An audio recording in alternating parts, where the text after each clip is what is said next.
Bem-vindo ao canal de Estudante do Áudio. O meu nome é Jorge Esteves, produtor musical, estudante de áudio há 36 anos, e a finalidade desse canal é compartilhar a experiência que eu tive e tenho com áudio. E deixo aqui registrado que esse canal é dirigido por você, com os temas feitos em cima das dúvidas mandadas pelos inscritos desse canal. E sendo assim, o tema do estudo de hoje é fruto dos muitos e-mails que eu recebo solicitando para que eu falasse sobre a verdade do uso dos fones de ouvidos na mixagem e na masterização, além das vantagens e desvantagens caso seu uso seja favorável. Mas antes de começar o tema de hoje, eu quero aproveitar para agradecer a você por sua presença e caso não seja inscrito aqui no canal, se inscreva e faça parte dessa maravilhosa família. E caso possa, se filie ou seja membro e me ajude na manutenção desse canal que tem ajudado a tanta gente. E se esse estudo acrescentar algo ao seu conhecimento, deixe o seu like. Dito isso, vamos aos fones de ouvido. E a primeira coisa que devemos ter em mente quando se fala em fone de ouvido para a edição do áudio é que não podemos generalizar, pois não é qualquer fone de ouvido que serve para o trabalho. Pois, como sabemos, no mercado do áudio temos fones de ouvido com muitas direcionalidades, ou seja, temos fone específico para cada tarefa. Assim, temos os fones de ouvido que são projetados para ouvir as músicas, né? Aquelas que o pessoal que gosta de mais grave, ali onde na sua construção tem como resposta de frequência um reforço nos graves, outro tem foco nos médios, enfim. Temos fones de ouvido para todos os gostos do consumidor comum. Mas para nós que editamos áudio, a indústria também cria, logicamente, fones específicos para a edição de mixagem e masterização, onde o foco de sua resposta final é ser o mais plano possível, ou seja, ele tem a missão de entregar o que realmente está acontecendo com a frequência ali dentro da mix, sem colorir para tornar a sonoridade ali mais agradável, como acontece ali nos criados para o consumidor comum. Então, que já podemos deduzir com o que já vimos até aqui e podemos afirmar que existe fone destinado à tarefa de edição do áudio, como também o uso para o consumidor comum. Só que no uso para a tarefa do home studio, que é para as edições, né, do dia a dia, existe microfone com várias propriedades.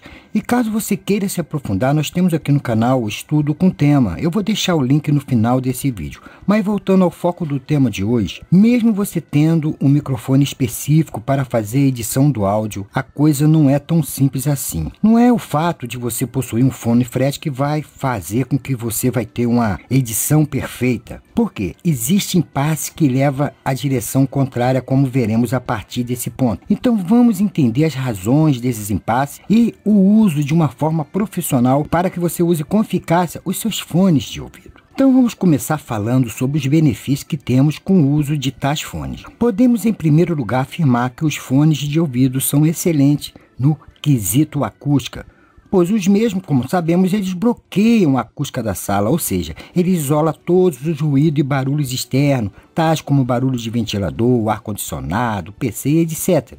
Também, o sinal do áudio vem direto aos nossos ouvidos, eles podem reproduzir todos os ruídos encontrados dentro do áudio, assim como estalos, aquelas imperfeições que existem ali. Na sonoridade você consegue detectar com os fones de ouvido. E aqui eu vou falar algo que talvez você não saiba. Em estúdios profissionais, o engenheiro ou quem está ali trabalhando com a mixagem e masterização final, ela é verificada nos fones de ouvido. Eles fazem tudo ali nos monitores, mas no final também eles usam em combinação os fones de ouvido justamente para buscar essas imperfeições que caso haja. Mas como nem tudo é flores, os fones de ouvido, por ter essa característica de revelar os detalhes que não são percebidos em monitores de referência, quando você está editando o áudio, você vai tender a diminuir muitos processos. Por exemplo, você pode achar que um instrumento está saltando demais na mix, quando na verdade não está acontecendo isso. Você pode estar ali fazendo uma equalização e tu acha que a sonoridade de uma certa frequência está muito acima do que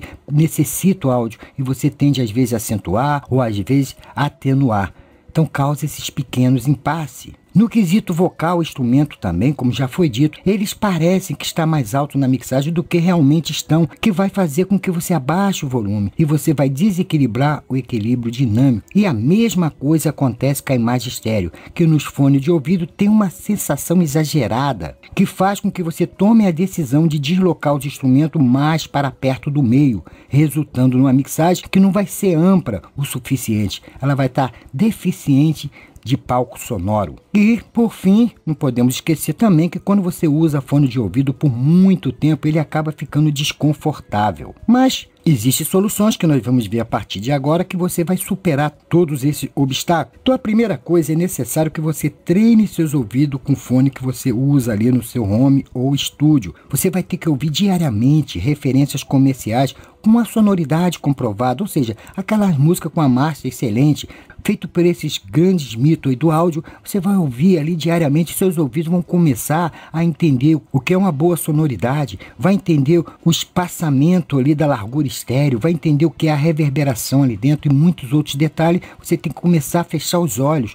Coloque o fone, preste atenção nessas minúcias que acontecem ali dentro de uma mixagem e masterização profissional. Para quando você colocar a sua mix, você vai entender o que está bom e o que está ruim. E uma coisa interessante que quando você usa o fone de ouvido, que ele é flat pela primeira vez, ele é diferente a sonoridade dele. Parece horrível, porque ali não tem aquele colorido que você está acostumado, né? Ouvindo aí suas músicas no seu celular e você bota aquele fone já colorido também, com reforços de grave, é tudo lindo ali dentro. Então quando você usa um flat, você vê realmente a realidade da mix nua e crua, e você vai ver que a sonoridade, sem esses reforços que existem nos reprodutores e nos fones, o som não é tão bacana como você está acostumado a ouvir. E isso volta o que eu disse anteriormente, por isso que há necessidade de treino, há necessidade de você ouvir diariamente músicas com seu fone de ouvido flat. E por fim, um outro impasse muito sério tem a ver com os efeitos como do delay e o reverb. Por quê? Nos fones de ouvido ele traduz uma sensação de grandiosidade, além do que realmente está acontecendo ali. Se você escuta um reverb num alto-falante, você vê que é diferente ao ouvir no fone de ouvido. Isso vai acabar levando você a atenuar esses efeitos, tornando ele mais seco do que a necessidade real do que o processo pede. Então tome muito cuidado. A regra básica é ouvir músicas de master comprovada. Então, respondendo à pergunta de hoje, eu vou dizer o seguinte: caso você não possa pagar por um alto-falante de monitores de referência adequado, lógico que é uma boa ideia usar fones de ouvido. Eu conheço muita gente que faz mixagem e masterização somente com fone de ouvido, mas obrigatoriamente você vai ter que seguir as regras que eu citei há pouco. O melhor é você fazer como faz os grandes mitos da engenharia do áudio, que é a combinação dos monitores, faz tudo ali e no final você repassa todo o processo pelos fones de ouvido para ver se ficou alguma discrepância, algum ruído, alguma coisa errada ali. E para terminar, antes que você me pergunte: Jorge, qual é as marcas confiáveis de fone de ouvido para uso em estúdio? Eu vou citar algumas, mas tem várias, como a Beyerdynamic, AKG, Saisen, Audio-Técnica e Sony, entre outras. E como aqui é um canal voltado para o estudo do áudio, eu ficaria muito grato se você compartilhasse nos comentários a sua experiência com a sua marca, que você está usando aí, se é boa, ruim. Isso para ajudar, que nós somos uma família que troca informação. Então eu creio que o básico do assunto já foi tratado, só me resta agradecer a você pela presença. Caso esse estudo lhe acrescentou algo ao seu conhecimento, deixe o seu like. Esse gesto é o meu melhor pagamento. Voto de sucesso nas suas produções e caso queira me ajudar na manutenção desse canal, se filie ou seja membro. Vou lhe aguardar aqui para o próximo módulo, querendo o nosso bom Deus.